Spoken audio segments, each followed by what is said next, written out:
High বন্ধুরা, তোমরা সবাই কেমন আছো? আবার চলে এসেছি আর একটি নতুন ভিডিও নিয়ে। চলো আজকে দেখি কি কি রান্না করা যায়। এই যে ডাল সিদ্ধ করে নিয়েছি, আর এখানে সমস্ত কিছু কেটে নিয়েছি ডালের জন্য। দেখো ডালটা আমার রান্না হয়ে গেছে, আর মাছ বসিয়ে দিয়েছি।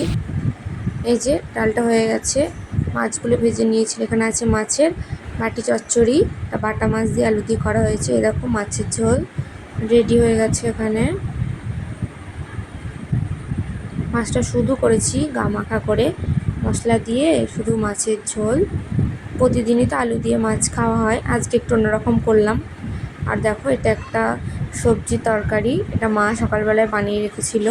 পেঁপে, ডাঁটা, কাঁঠালের বীজ, আলু, মিষ্টি কুমড়ো, কাঁচকলা দিয়ে তরকারি। আর আজকে ছিল, ননদ বললো আজকে তোমাদের বাড়ি খাবো বৌদি, আমার ছোট্ট ননদ, তাই ওকে একটু সাজিয়ে আজকে খেতে দিয়েছি।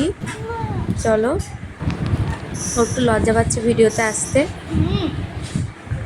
আর আমিও খেয়ে নিই এবার। কচু শাক দিয়ে খাচ্ছিলাম, কাকিমাদের আজকে কচু শাক হয়েছিল। এই যে টাটা সবাইকে। ভিডিওটা ভালো লাগলে চ্যানেলটা সাবস্ক্রাইব করে দিও। আমি খেয়ে নিই এবার।